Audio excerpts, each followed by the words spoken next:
Beta, I am Professor Garg. Today we are going to discuss chemical bonding. In chemical bonding, we are going to discuss ionic bond.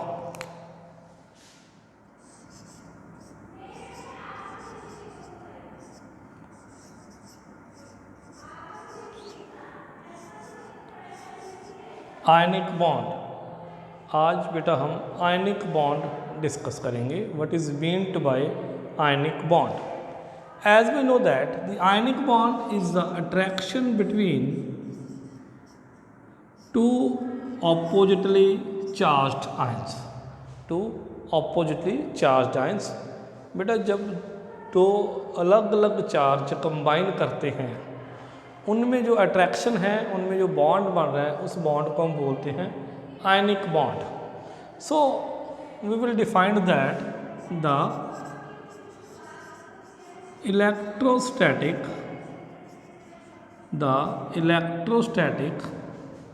force of attraction, the electrostatic force of attraction between two oppositely charged ions। दो oppositely charge ions में जो force of attraction है उसे बोलते हैं हम ionic bond. जैसे sodium ion है, क्लोराइड आयन है, इनमें जो फोर्स ऑफ अट्रैक्शन है इसे बोलते हैं बेटे आयनिक बॉन्ड। हमारे लिए सबसे ज़्यादा इम्पॉर्टेंट है factors affecting the ionic bond. Factors affecting the ionic bond.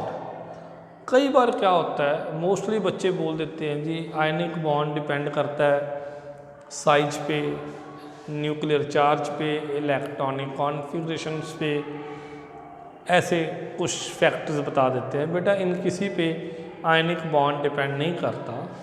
आप देखो भी आपको आयनिक बॉन्ड के लिए क्या चाहिए, आपको एक पॉजिटिव आयन चाहिए। सपोज आपके पास सोडियम मेटल था, आपने इसको सोडियम आयन में कन्वर्ट करना था। मींस आपने सोडियम मेटल में से इलेक्ट्रॉन बाहर निकालना था और वो सोडियम आयन में कन्वर्ट हो जाना था। इसके लिए क्या चाहिए था आपको? इसके लिए आपको चाहिए था ionisation energy. Simple. It means first of all एक न्यूट्रल एटम को कैटायन में कन्वर्ट करने के लिए आपको आयोनाइजेशन एनर्जी चाहिए। सेकेंडली, आपके पास न्यूट्रल एटम है, आपने इसको अनायन में कन्वर्ट करना है, तो आपको इलेक्ट्रॉन गेन एंथैल्पी और we can say that electron affinity चाहिए। तो दूसरा फैक्टर हो गया इलेक्ट्रॉन अफिनिटी। तीसरा, जब आपके पास दो आयंस बन गए हैं तो इन्होंने आपस में कंबाइन करके एक सॉलिड बनाना है, तब इनको एक और एनर्जी की ज़रूरत है, वो होती है लैटिस एनर्जी। ये दो एनर्जी जैसी हैं, electron affinity and lattice energy, जो निकलती हैं, रिलीज हो रही हैं, और आयोनेशन एनर्जी वो एनर्जी है जो एनर्जी रिक्वायर्ड होती है। तो ये दो एनर्जीज रिलीज होती हैं बेटा, और ये वाली एनर्जी रिक्वायर्ड होती है। तो बेसिकली आयनिक बॉन्ड के लिए हमें ये तीन फैक्टर्स चाहिए। एक हमें चाहिए आयोनाइजेशन एनर्जी, एक हमें चाहिए इलेक्ट्रॉन अफिनिटी, एंड एक हमें चाहिए लैटिस एनर्जी। सो ये कम होनी चाहिए, ज़्यादा होनी चाहिए, ये हम डिस्कस करते हैं। फर्स्ट ऑफ ऑल मैं इन तीनों फैक्टर्स को लिखता हूँ बेटा यहाँ पे। एक होता है आयोनाइजेशन एनर्जी, सेकंड है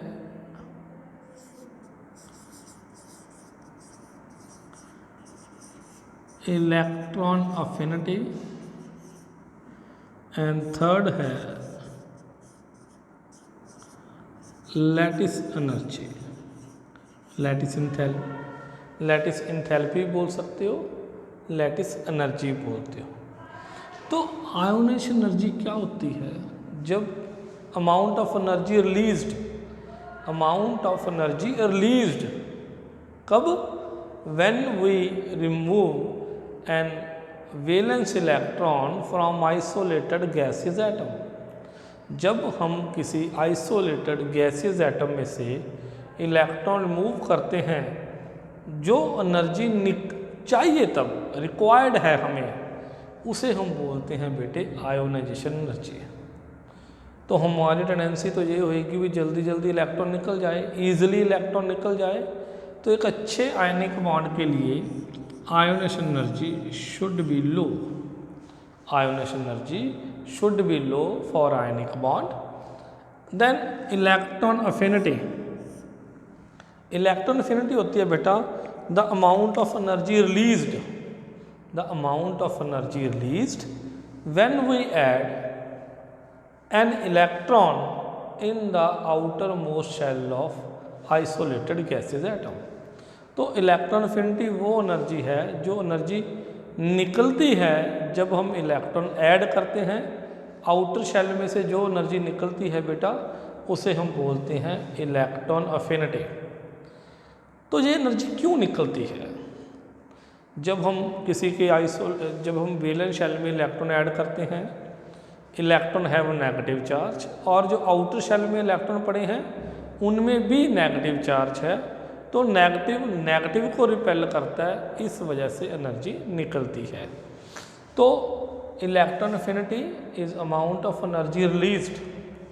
तो हम अनायन उस एटम का बना सकते हैं जिसको कम से कम इलेक्ट्रॉन चाहिए ऑक्टेट कंप्लीट करने के लिए। जैसे क्लोरीन है, क्लोरीन के वैलेंस शेल में कितने इलेक्ट्रॉन है? 7 है, मैक्सिमम इलेक्ट्रॉन है, क्योंकि उसके बाद तो उसका ऑक्टेट कंप्लीट हो जाएगा। तो उसके पास मैक्सिमम इलेक्ट्रॉन है। जैसे ही हम इलेक्ट्रॉन ऐड करेंगे तो वो 7 के 7 इलेक्ट्रॉन एक बार उसको रिपेल करेंगे। It means this is amount of energy released, और ये हाईएस्ट होनी चाहिए। जितनी जे हाईएस्ट होएगी, इट मीन्स उतना ही हमें कम इलेक्ट्रॉन की ज़रूरत है आउटर शेल कंप्लीट करने के लिए। उसके बाद है लैटिस एनर्जी। बेटा लैटिस एनर्जी का मतलब है tendency to form bond.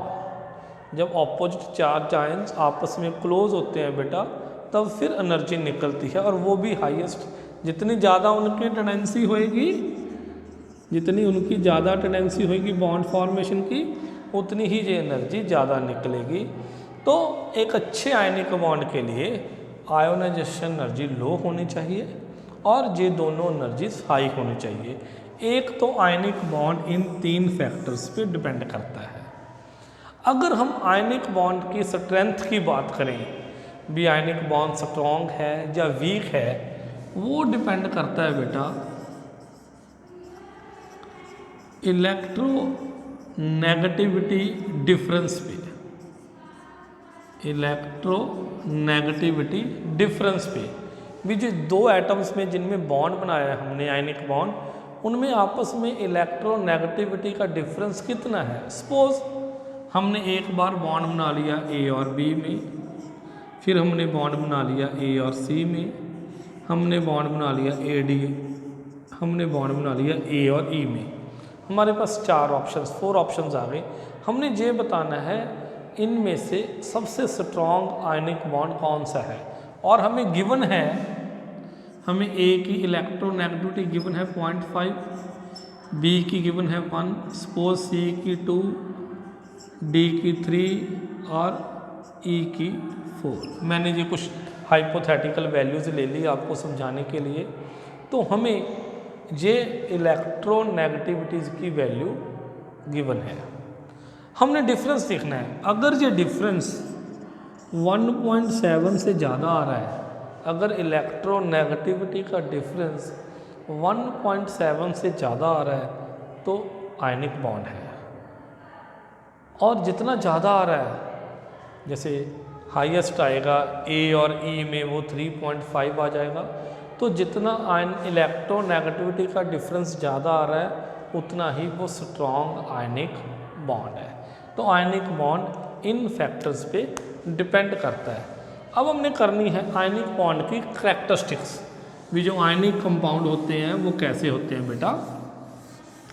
First of all इनकी फिजिकल स्टेट, जितने भी आयनिक कंपाउंड होंगे ये ऑलवेज क्रिस्टलाइन सॉलिड होंगे। ये कभी भी लिक्विड और गैसेस फॉर्म में नहीं होते, ये ऑलवेज क्रिस्टलाइन सॉलिड होते हैं। दूसरा पॉइंट, इनके जो मेल्टिंग पॉइंट हैं, जहाँ आप बोल दो बॉइलिंग पॉइंट्स हैं, ये ऑलवेज हाई होंगे, लो नहीं होंगे। Third point, they are soluble in water.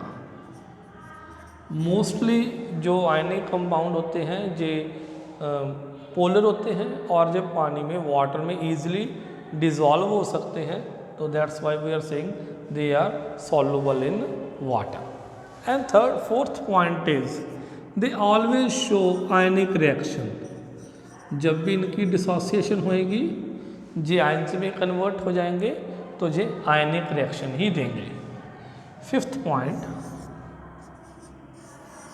Point number fifth, they produce electricity in their molten state. जब भी कोई आयनिक कंपाउंड है, सपोज आयनिक कंपाउंड है NaCl, इसको वाटर में डाला तो ये सोडियम आयन और क्लोराइड आयन में डिसोसिएट हो गया तो ये आयनिक रिएक्शन शो करेगा। तो इनके फ्लो से इलेक्ट्रिसिटी मूव करेगी बेटा।